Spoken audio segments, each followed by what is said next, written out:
আসসালামু আলাইকুম। আজকে একটা গুরুত্বপূর্ণ বিষয় নিয়ে কথা বলতেছি।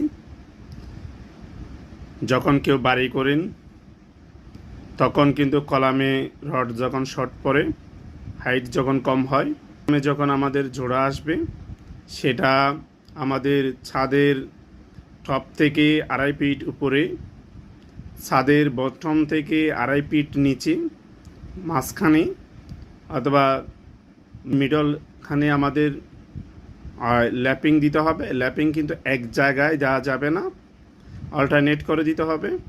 আর 40D নিচে দেওয়া যাবে না।